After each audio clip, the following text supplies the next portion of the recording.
Namaste and welcome to today's Love Satsang about a topic that has been around in the field in the last times when I shared. And this is about fear, worry, and doubt on this journey of evolution, of awakening, on your personal journey, on this collective journey, and especially in this time quality where we are all somehow shaken awake in a new form of being to our most authentic self.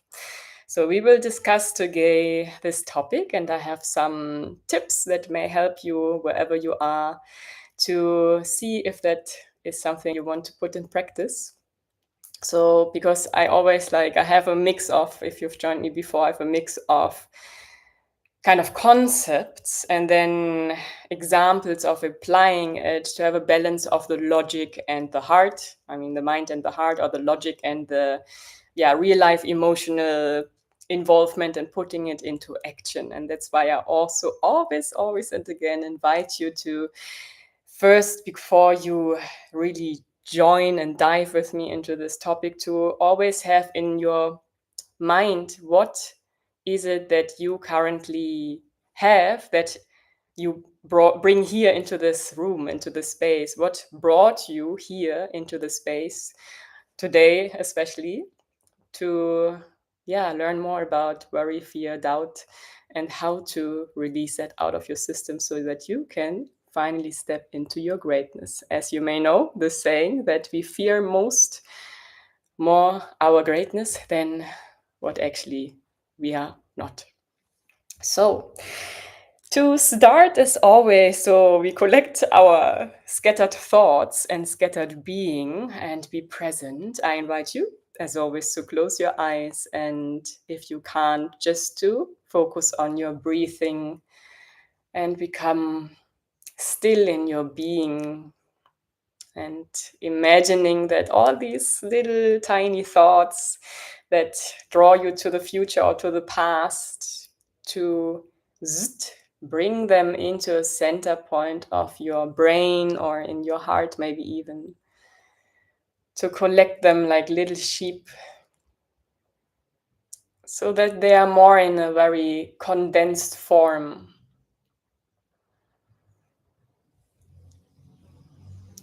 Thought by thought, collecting into one single focus point. And this focus point lies in the present moment. The vastness of eternity lies in the present moment.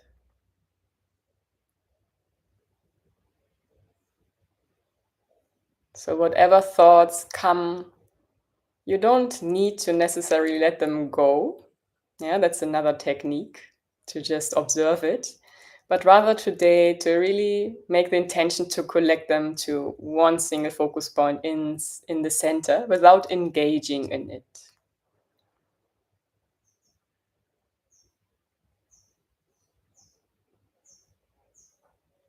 And with every breath, you become more centered, more peaceful, more arriving in the present moment. As the present moment is also a key topic for today's topic about fear, doubt, and worry. Because in the present moment, it just is what it is. It's a pure being, pure vibration.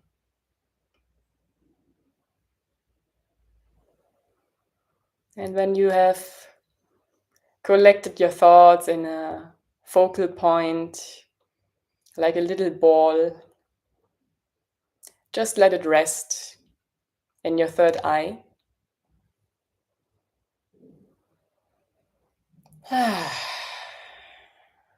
And breathe any other lingering energies that are still somehow occupying you or distracting you. Let them go.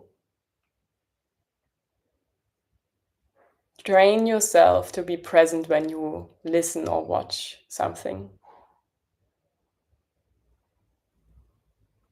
And with a deep breath in and out, and a smile on your face. Coming back to the space. So, welcome, welcome, welcome if you just joined. Fear, doubt, and worries. These, I think we know them all. We know them all. Sometimes sneaking in, although we may even have a big part knowing, this is my path, this is my mission, maybe even this is my purpose. Sneaking in from, who can it be? The construct of the ego. So we have it again, and that's always where I come back. The ego and soul, not battle, but it's kind of like a game, a play they play, yeah, between soul and ego. Because the soul, of course, the soul doesn't know any fear or worry or doubt. The ego is a mechanism that brings it in. Patterns that influence your trajectory, your life path in a way. And yeah, in a way also test you if you can stay focused on your journey. With each step we take, with each, let's say, with each evolution, with each acceleration of our being, we are faced with the unknown. And the ego likes the known. So usually fears, worries, and doubts kick in when you are leveling up to something new. You feel something inside of you is leveling up. And plus, when you are either in the past or in the future. That's why I said the present moment is the key, aspect of really not feeling fear, worry, or doubt. Because in the present moment, you are more connected with your soul, you're more connected with the divine intelligence, and you know right here, right now, everything is perfectly fine, everything is perfect as it is, and you come back to your center. But once your mind goes to the past or to the future, fear, worry, and doubt are something that almost naturally arrive for the most or the majority of people. Yeah, you can train yourself over time to really notice yourself in the moment and say, no, I'm not going that path. I'm not spinning my mind and let it wander towards the fear or the doubt. Yeah, you can train yourself, and I have some tools for you today to practice that as well. And some of them you may already know, some of them you can integrate if you wish. So we have the ego that comes in, and in a way, that's also the mechanism of keeping us small, keeping us in fragmentation sometimes, even because the soul is whole and complete and knows exactly why it is here. And through the distraction of ego mechanisms, sometimes it's a perceived, not real, the perceived sense of fragmentation in the way of somehow I have this part that has fear and this part that is totally clear. That is fragmentation. You have different parts. And it's sometimes nice to have this inner conversation. That's also actually one tool I really love to use to not identify yourself with one part, but see, I have these parts that are somehow in communion, sometimes in conflict, and I find a resolution by inviting all these aspects inside of me in. And for us today, the part that has fear and the part that has total clarity, or the part that is worrying, that is doubting, looking to the past or future. And that creates kind of like an internal fragmentation, uncertainty, unclarity. And with that, because we have a split energy, it also dilutes a little bit our signal, which needs to be clear for our manifestation.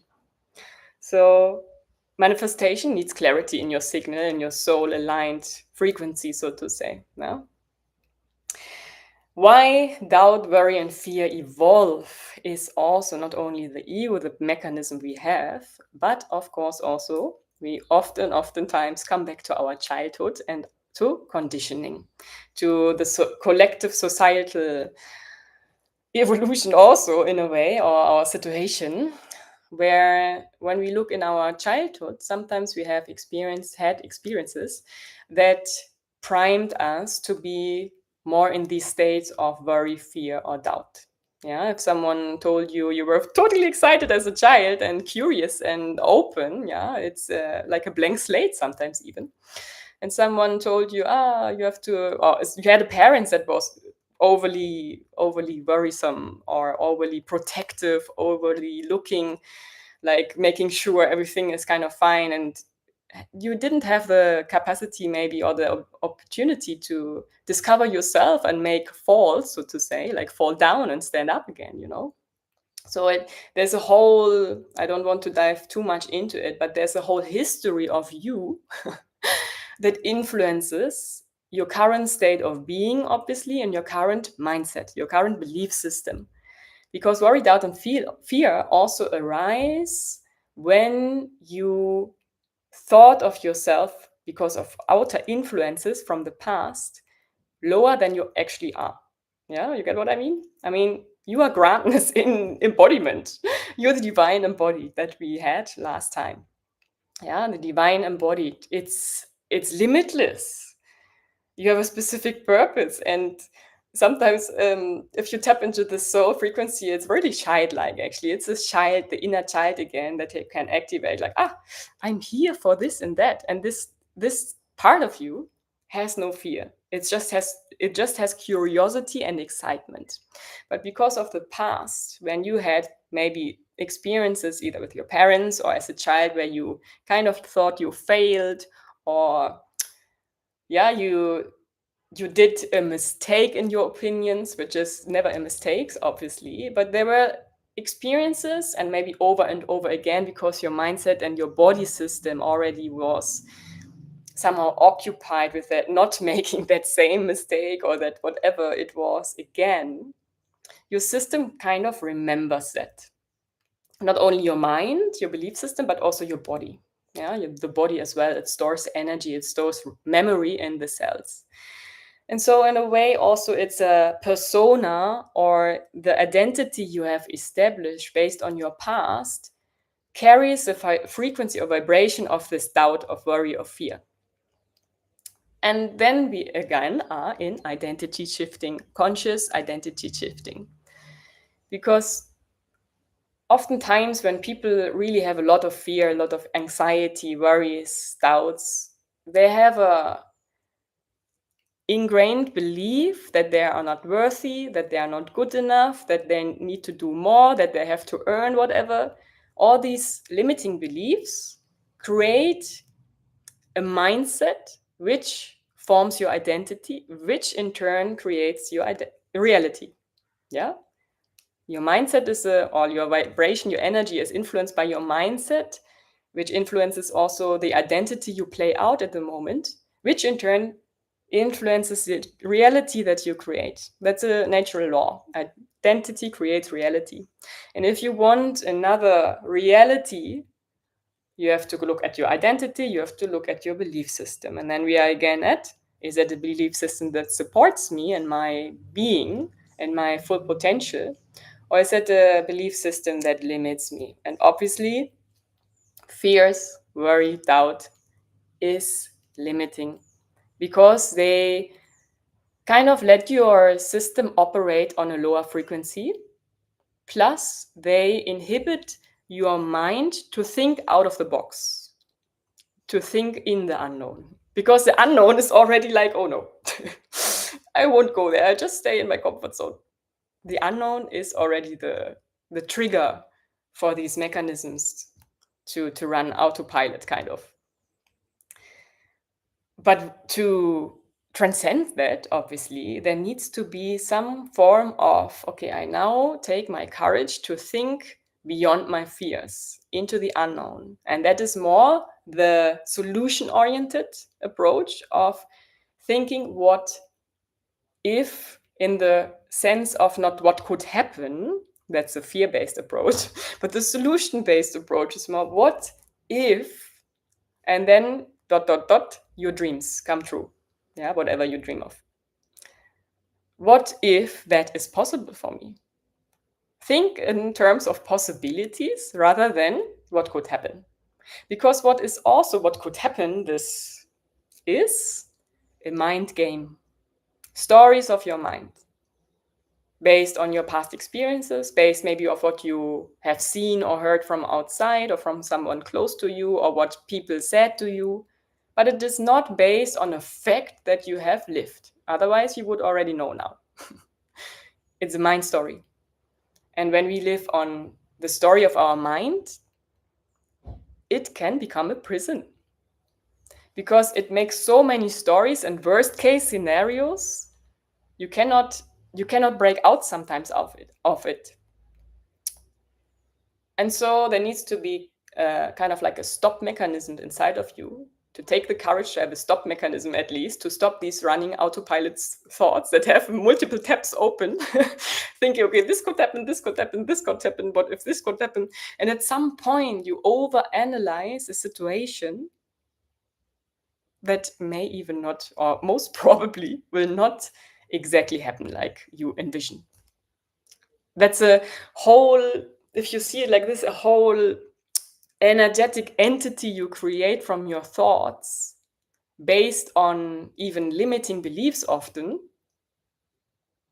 that have their own life in some way, that influence you now to take an action that would bring you maybe to what you actually wish for. Isn't that sad that sometimes the mind can be so strong to block us from what we dream of? It blocks totally our dreams sometimes. And yes, one, maybe looking back in history, very ancient, yes, there's a part of us still inside of us that is connected to survival, to threat, because fear, worry, doubt are connected to this. There could be a threat, something could happen to me. But nowadays, in these times, we also have to make our system know I am safe. Whenever I love myself unconditionally, actually, I feel like, when I tap into that, when I love myself truly unconditionally and all my aspects and my parts, even the fearful ones, nothing can happen to me. Love is the ultimate cure to anything, anyways. Nothing can happen to me. And what can happen, even if you fall, so to say, then it is a learning experience. And you may know that the most prominent people, even, some inventions, not invitations, inventions, some inventions happened out of failure or mistakes, or something went in a different way than it was anticipated or expected. Sometimes actually going that path, despite the fear, despite the worries, despite the doubt, and that's the invitation, is that through going it, first of all, you gain more self-confidence in yourself, but also you see, there's a path no matter what. Something will happen anyways. And sometimes you're even pushed to go through that fear. And see, my mind made so many stories. Now, why did it happen? I just drained my energy. This overthinking, analyzing, it just drained my energy. Yeah. So fear, doubt, worry will maybe not fully vanish because you evolve, as I mentioned, you evolve, and with next steps, with the next evolution, with your next level identity, each time there's an unknown component, and unknown always creates for the ego fear or doubt or worry. So it will not completely vanish, but what differentiates those people who make it to the next step or those who remain stagnant, looping, is that those people who ascend or who go to the next level version, they go forward despite their fear, worries, and doubts. Jumping with the fear, cooperating with the fear. Yeah, see it a little bit like, my little friend, the fear, is ringing in my mind again. I'm seeing you. I honor you. I know why you are there, and you have maybe some valid thoughts. Yeah, the fear aspect, the fear part. And nevertheless, I choose my soul now. I choose to go beyond that. I choose to take the fear on my hand like a little child and go through the portal of the unknown into whatever awaits me.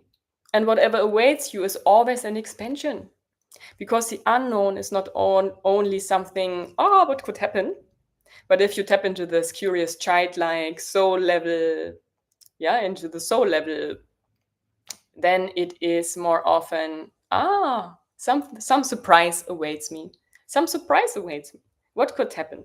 I mean, if you have your your deepest fear now on the table, or your deepest worry or anxiety or whatever you bring into the space today. If you really put it on a table and detach from it a little bit to see what is truly behind that. If I take it on my hand, and as I said, go through the portal on the other side, to not focus on the fear, but to focus on the surprise on the other hand. It's a little bit also if you imagine a child getting a present. There's an unknown component inside this present. And the child could tap into, I don't want to open it. Maybe there's some fireworks that can explode and I'm dying. Worst case scenario. Or usually the child is eager and curious to unpack, to unwrap this package and see, someone sent me a beautiful package, a beautiful present, and engages in that present. That's the level of thinking I'm inviting you today in. Yeah. What we also, if we come back to the present moment, I also, can dive into that also again. Fear always looks into the future. Worry and doubt often, also in the future, but also often in the past. So both ways, it's not present. It's not present.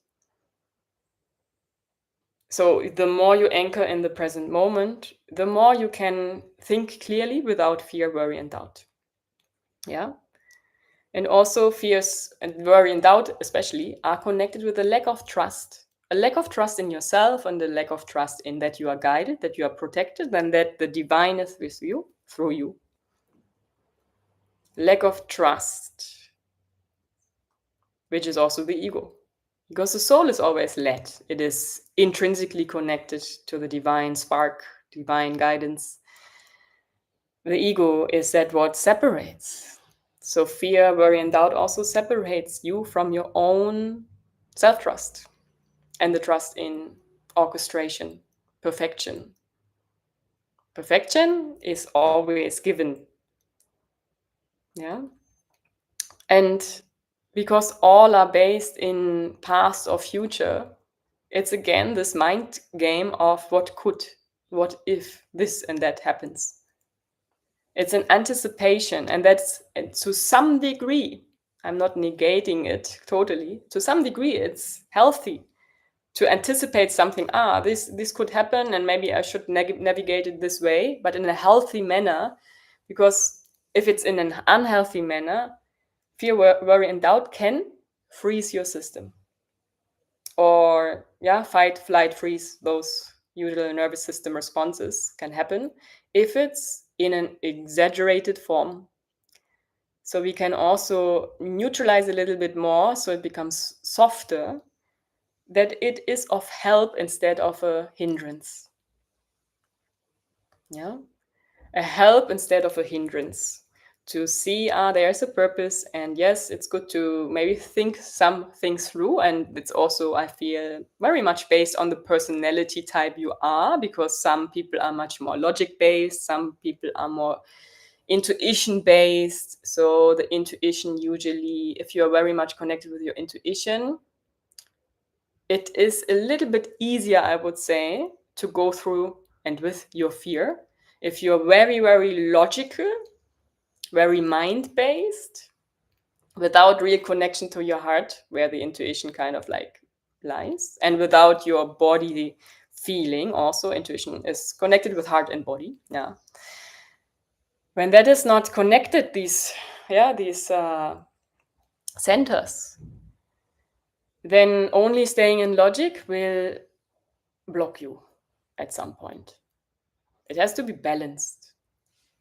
Body, heart, mind. Body is like your innate, maybe also the survival mechanisms are stored in your body. Like it's another logic.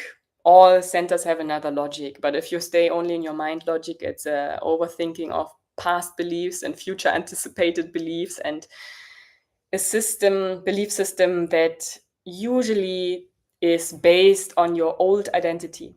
To go into your next identity, always there's a change in belief system necessary. And for that, you need to make space. There needs to be a gap between now and the next now, so to say. Yeah, if you think in that present moment only. Because that version without fear also already exists right next to you in the quantum field. So, worry, doubt, and fear always keep you somewhere out of the present, out of alignment, out of your center, away from your true potential. And you can also see it's one mechanism built into this game to actually see, can you trust your soul? There we are again with trust. Can you trust your divine? Can you still go despite all of that? Can you be rooted so much in yourself and in I have this inner knowing. This is my path. I have to do this. I have to go there. I have to meet this person or whatever it is. Can you trust your inner knowing? And that's a big learning collectively also, because we've been trained to be a lot in our logic. Yeah, the logic, the mind has been somehow placed over our heart, over our intuition. And that's coming back online, the intuition and the heart space. Yeah, that's why we ascending into our heart frequency and the love energy of communion, of co-creation and oneness again. So it's in a way also this evolution, the training and the soul experience you wanted to make to come out of it. Whenever we have something in our life, independent now of our topic, but whenever we have something that is blocking or limiting us, it is there for you as an opportunity, as a potential to flip the script to your favor and see like, this is a blessing because now I have something on my turning wheel, or however you want to call it. Like if you have like this, I switch this like this and this and this to have the clear picture or your soul alignment. Yeah, as you may know, I like to talk in some pictures and humor in a way interwoven it, that you have something with which you can work, because limitation is an illusion and the soul is here to break out of that illusion into truth. Flipping the script, what I mean by that is to see the blessing in your limitation, in that sense now your fear, your worry, your doubt, because your soul wanted that to overcome it, to overcome exactly that. And when you flip it, you're back to trust, certainty, in divine intelligence, soul alignment, all of this heart-led, soul-aligned.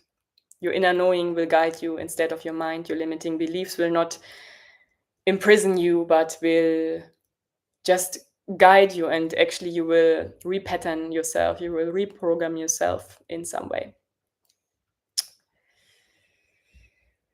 Question. Hello.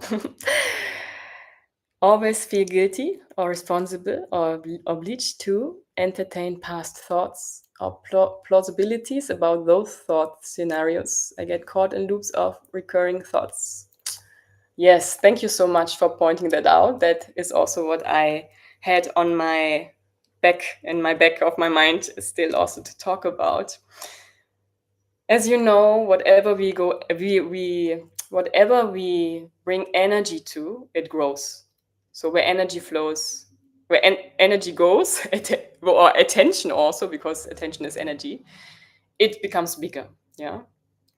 So where we focusing attention is always also a direction of energy that becomes bigger in our life. So obviously, if we entertain is kind of like you feeding it energy, entertaining it. It stays because it's like, yes, I get nourished. Yeah, it's like I don't know, like sometimes there are animals outside, like birds, and you give them food and they come back and back and back because they know, yeah, they get food there. It's the same with thoughts. When you give them attention, energy, focus in some form, or even engage in them, actively, like rethinking or connecting the dots or acting upon those false beliefs, obviously, the more it becomes a construct that you densify, that densifies, yeah, from the mind level, it kind of like drops down into the more denser layers of your being, which becomes your identity, because you identify with your thoughts, which again, also already mentioned, becomes your reality. And then the reality reflects actually these beliefs you entertain, because it's just the mirror of what you have inside.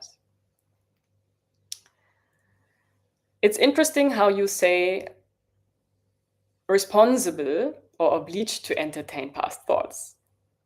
And that is maybe something you can look into deeper, because I feel there might be a sneaky part that thinks so, and where you can unravel, because you are never obliged to do anything. Who is the part, or who is behind that part that said, I'm responsible for that?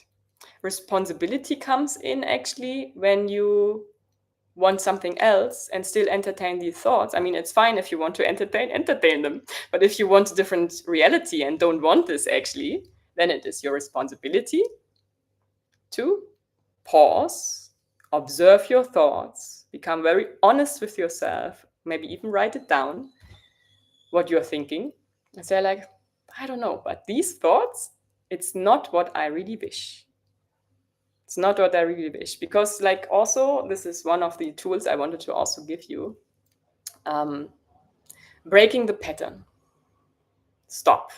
Like sitting down, bringing yourself in the present moment, breathing, writing down objectively, a little bit attached from your emotions or your current situation, best case.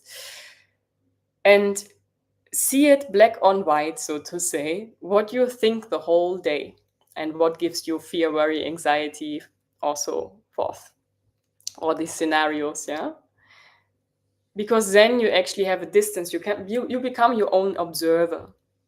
All the activity in your mind usually happens very automatically. And when we don't sit down and break the pattern and say like, okay, I'm now sitting down, I'm writing it down, or I'm becoming the present observer. That's a classical mindfulness technique or awareness technique, meditation. Become the observer of my thoughts without engaging in them. You become much more aware what kind of mechanism runs autopilot the whole day inside of you. And then you can break it, can say, stop. Yeah. Because what of course, a part of us always wants to think the best thoughts possible for our evolution, to step into our true potential. And that's part of self-mastery, what I call it, self-mastery. Part of the self-mastery is to observe yourself in clarity without emotional engagement, without story looping around it, but having a clear picture of these are my thoughts, and then to kind of sieve them out or sort them out. Okay, these thoughts I want to continue to think. These thoughts don't really serve me or don't serve me anymore, because maybe they have served at some point, otherwise they wouldn't be there. And say and really sort out. And maybe even bring some in, like these are the thoughts I now want to think. Because usually when you pull out some thoughts, there's kind of like a gap or a hole that you want to fill with new thoughts that are contributing. Maybe even the opposite of those thoughts you took out. Okay, question continued. Did I do the right things? Was I a good person? Was I responsible for the demise of others? Should I have done better? My mind is always putting me on trial, and I feel to defend all the time and again. Okay, is the I that defends really your I? That's also, I would say, the the ego, the ego that argues. Yeah, and it's all a little bit of outside, looking outside of you, which brings you back. These questions are looking outside of yourself. So spending time with yourself is key also to the self-mastery, and also of mastering your belief system in the way that it is not hooked by any part that has sneaky fear, worry, fear, doubt or Yeah, it's a constant practice also to sit in presence and to focus on yourself. Because what I can also say, we always do the right things at the level of consciousness we are currently in. That's at least my opinion, my view on it. We always act in the best possible way we are currently aware of and at the level of consciousness we are in. So in that sense, you cannot do anything wrong, you cannot do any mistakes. All of this is a judgment of the ego. The divine and your soul have no judgment. I also repeat that often, I think. There's no judgment. And no judgment or no categorization, no labeling means it just is what it is. It's just an experience. So whatever happened, happened. And it has taught you something. So rather focus on what it taught you, maybe even to have the realization this was not what I intended or wished. So next time I have now the opportunity to do it in a different way. But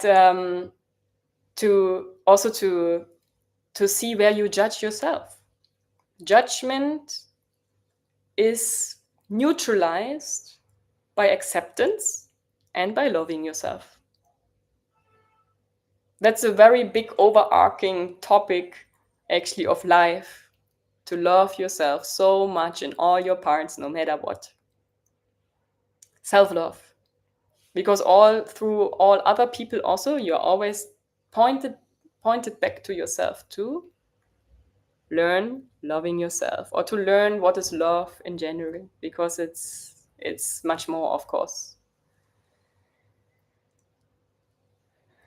Okay, continue.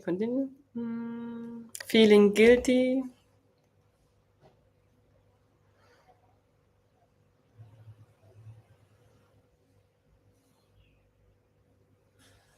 Okay, not being and doing enough is in a way a belief of I'm not enough, or I have to do more to be enough.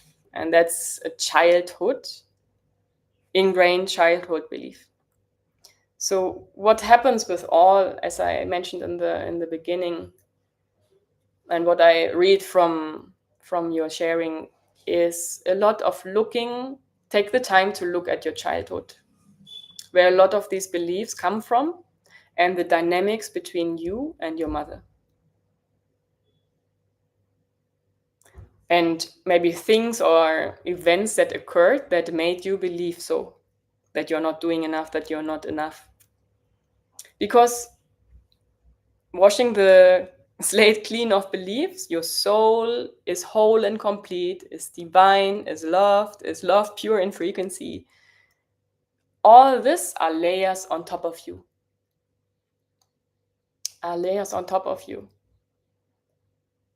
And obviously also, when people come together, there's always a contract. What do we want to learn from each other on a soul level? What did we want to learn from each other? Where's the growth potential for the soul? And the feelings you right now have, or the thoughts you believe, as I also already mentioned, are exactly what your soul came here to flip. To realize I'm already enough. I do enough. I've always done my best. To reframe that. To forgive yourself maybe if that is needed. To forgive others if that is needed. And to come back to acceptance, self-love, self-compassion.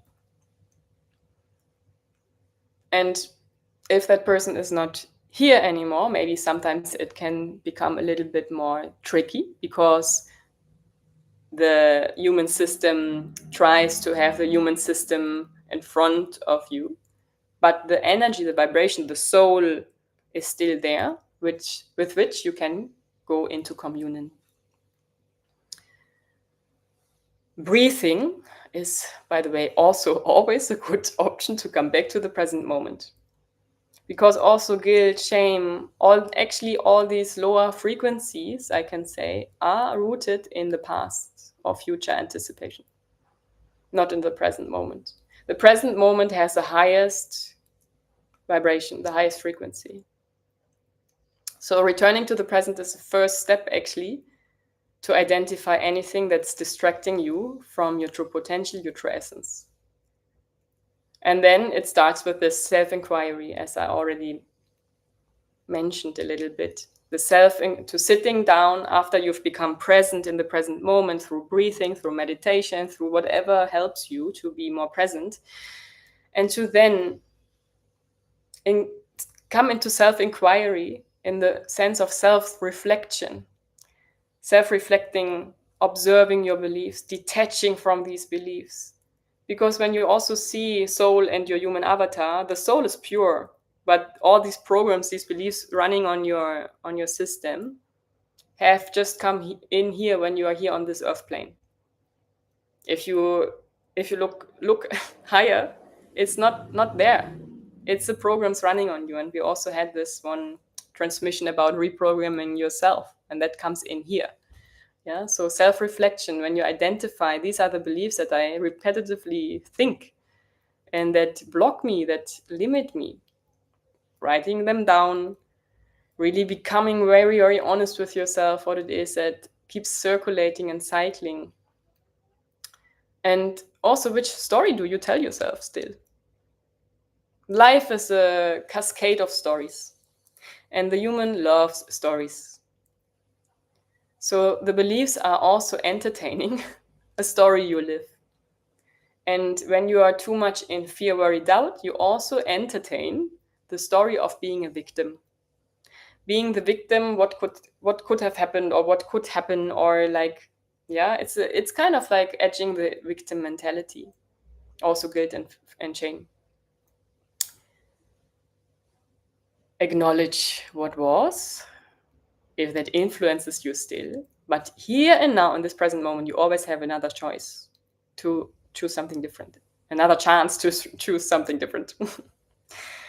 Yeah. So that may be even a long phase of really getting to the core of what are these cycling beliefs and patterns inside of you. And which ones are beneficial for your growth and which really keep you already a long time looping.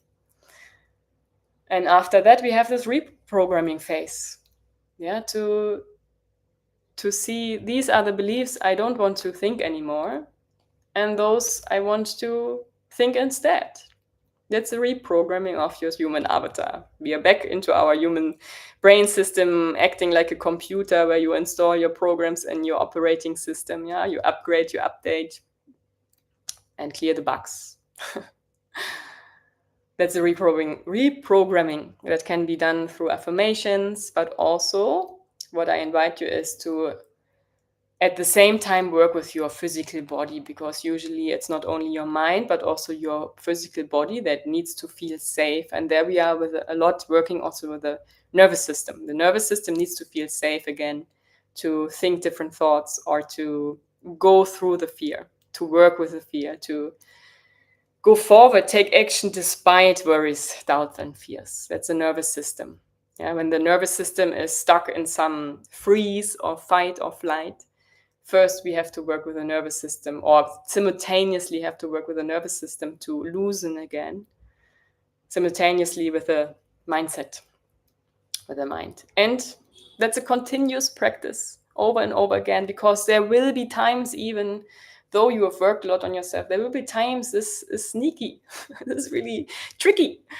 It comes in again, it will come in again, and that's natural. And then also again, you are asked, have self-compassion with yourself. Love these parts of you. In the end, it's always just a game to play. And that goes hand in hand also to build trust in yourself. Because what happens when you go with your fear, maybe you have some somewhere in your life you have little fear compared to big fear. Let's say it like this, very plain. To first look at this where you have just a little fear and take that action nevertheless, you will have kind of like, it will count to your reward system. Yeah, because whenever we go, despite fear, worry, and doubt, whenever we go despite that, you gain trust in yourself. you gain more courage. You become more courageous. Your nervous system is trained to be more resilient. It's a training, really like a muscle. I also always repeat this. It's like your brain, your system, all is like a muscle. Repetition, repetition, repetition. When you go, despite all of that, all this chatter in your mind, despite of this, despite your heartbeat, you will be so proud when you have done that. You will be, it's a jumping despite of it, which will give you growth. It's always the same. There's no end. When you are in your next, when you have jumped and you are in your next level of the game, new challenges arise, of course. And you will have again fear, worries, doubts, maybe. Yeah, depending on your training of the mind, because it becomes at some point really like a second nature to even think like this ridiculous part of me always having fear, I'm nevertheless going. Yeah, that's at some point a stage in your life where you were just like, okay, I'm at peace. What happens happens, and whatever happens, I know this is for my greatest well-being. Yeah, if you always see this from this outlook of positive thinking, solution-oriented thinking, of possibilities, of the little child unpacking the present where the surprises await,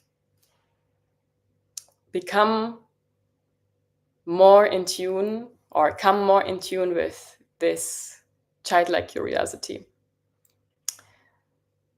What also interplays a little bit in this trust is, if you're already there, to see again what we had last time.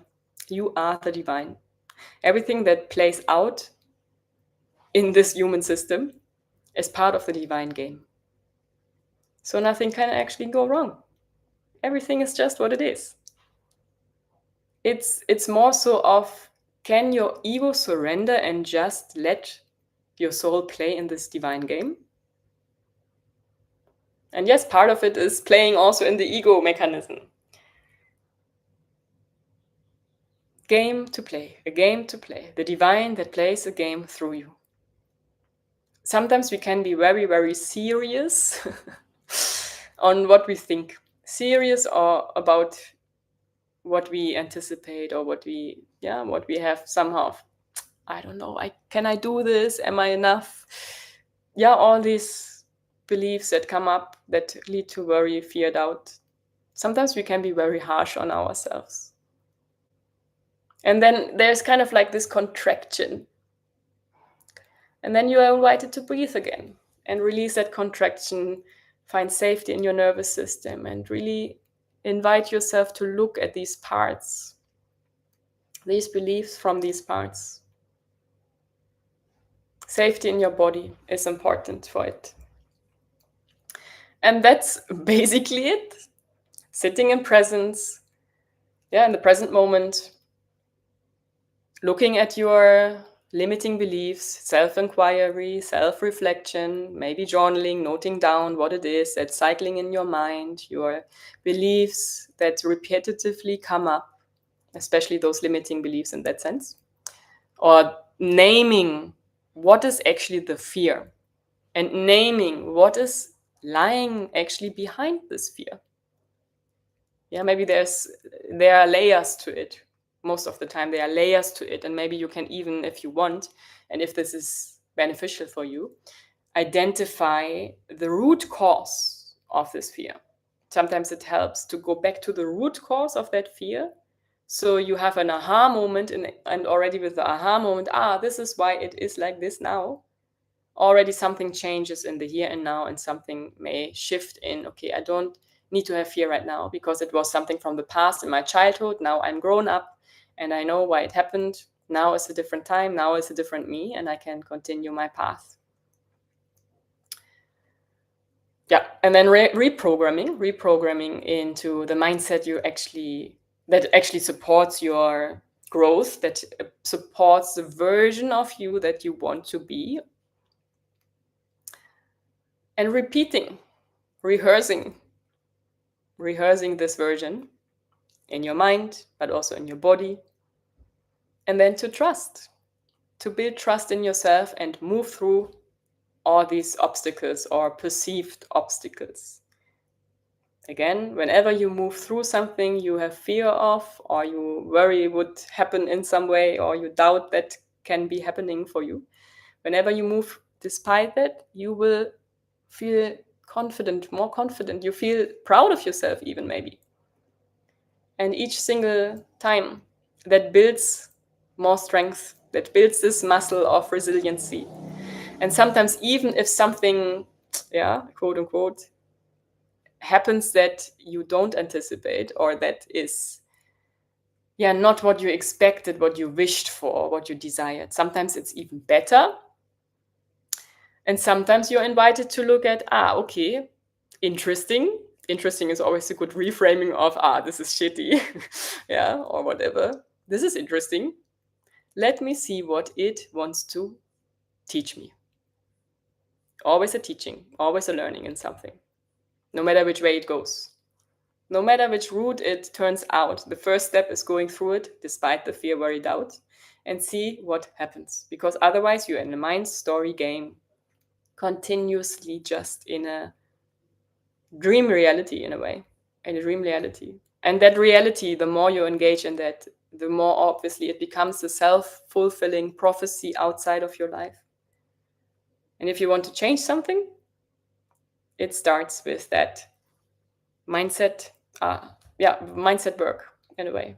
Because your mind also, it's a whole game of Joe Dispenza, if you know him. I can just always, and again, dive into these teachings, because it's a simple teaching in a way, the core essence of Joe Dispenza, but it's so valuable for each and every one to, in different stages of your life, to come back to it. Because then you're like, I know this. I know when my beliefs are like this, they are wiring something, they are strengthening something, my identity becomes something, and then my reality reflects that. And if I want to change that, I have to look the other way around and reprogram myself. Always comes back to that. So fear, worry, and doubt are natural. They may not go away entirely, but you will gain a new view, new perspective on them, and you will work with them hand in hand. That's what we can say. Instead of being so immersed in the contraction of these vibrations, to breathe and expand and say, okay, I acknowledge these fears, doubts, worries are there. Nevertheless, I'm choosing differently now. I'm choosing something different now, because otherwise you will never know what happens. Never know what happened. Oh, that's sweet. Thank you. Like what I also often say, there is no coincidences, obviously. No coincidences. So actually your soul guides you. Your soul guides you wherever we don't even have to do something so much, just taking aligned action. Because even stuckness is sometimes guided, from my own experience at least. When you feel like, I don't know, I have so much inside of me, but something feels off, like I'm so aligned inside. Why is it not reflected outside? Because then we have also the cosmic timing. Whole different game, but nothing is just, it is. Yes, on one level we can say it is what it is, but on another level everything has a deeper meaning. And then if you're someone like me who likes to decipher mysteries of life and the mysticism of life, sometimes the paradox of life, then you see like there are so many layers you can unravel of existence. And then fear becomes so small. Like, why did I fear this actually? Why did I fear this? And so I invite you to, maybe try out these steps, to sit down, and maybe it's just also beginning to breathe with these fears. And imagine that with each exhale, you release the fear, and with each inhale, you invite clarity, With each exhale, you release doubt and worries. And with each inhale, you inhale trust, clarity, divine guidance, openness, surprises, you name it. Yeah, then it works like a circulation through your body, even a circulation of letting go, inviting in, letting go, inviting in. That's a constant cycle of the whole universe that's reflected inside of us. So this was my sharing for today, or that's what's coming through today. I hope that helped on that path, because I know when we are on the awakening journey, the ascension journey, spiritual awakening, there are many moments where you doubt yourself, or what you see, what you feel, maybe what you should believe or what you shouldn't believe, worries about how life will evolve when you're in financial issues, when you're in situationships, when you are in environments that don't nourish you. Yeah, like the worry about the future, what it holds, or fear of, can I do this? I have such a big vision. Can I step into it? And that's normal. Accept that. Self-love, self-compassion again. Because we all have these moments. We all have those moments. And that's part of this life. And in awakening, in this spiritual awakening, in this ascension journey, at least from my opinion, from my perspective, it's also about throwing us in this so we can flip the script and say, okay, actually, this fear, if I neutralize it or if I step into my soul more, it becomes so small. I acknowledge it, but it doesn't rule my life anymore. Because then it becomes more of a challenge if it really is so big that it rules your life and that it blocks your dreams, and then that you remain in an identity that you have already outgrown, or in an environment you've outgrown. And that is sad. That is sad. And that doesn't, to be honest, for me, that doesn't honor the greatness of your soul. If you make fear, doubt, and worry bigger than the grandness of your soul, the greatness of your soul, that maybe can be even called, maybe that may be triggering for someone, but it may be even selfish from the ego perspective. It's selfish not to step into your greatness, because you came here to live something, to share some codes with this collective. And yes, so this is maybe my final message. If you look at your fear, worry, doubt, and find ways to work with it, to transcend it, to flip the script, you not only cherish your own soul, but you step into your soul purpose even more, because you're not blocked, you're not blurred, you're not, and you participate really again in this collective game. By focusing on yourself and coming in alignment with yourself, you are vibrating what I always call the original song of your soul. And when that sings, you ignite others around you to sing a song as well, their song, their original song. So we become again a collective grid of original frequencies. And this frequency is oneness and love.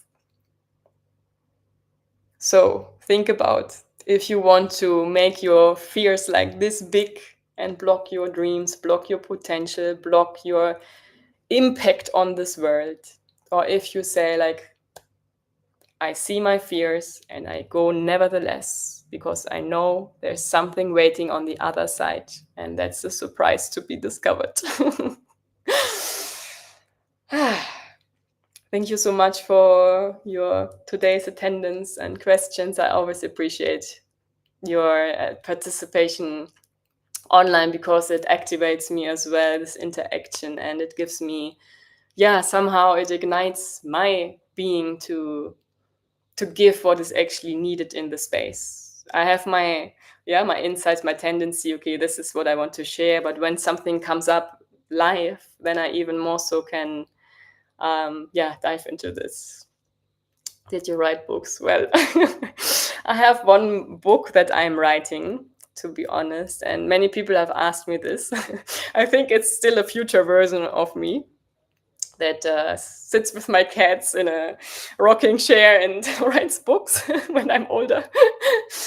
But one book is, I would say, to 85% complete, but it is a very specific target group, and whenever that is released, of course, you all will know. You all will know, because it is something that is very close to my heart, and I feel this is one big part of my soul purpose, to bring that out, this wisdom. Exactly. So, breathing through the fears into the emptiness of all possibilities, and I wish you a wonderful journey, and I see you next time. Thank you so much. Love you too.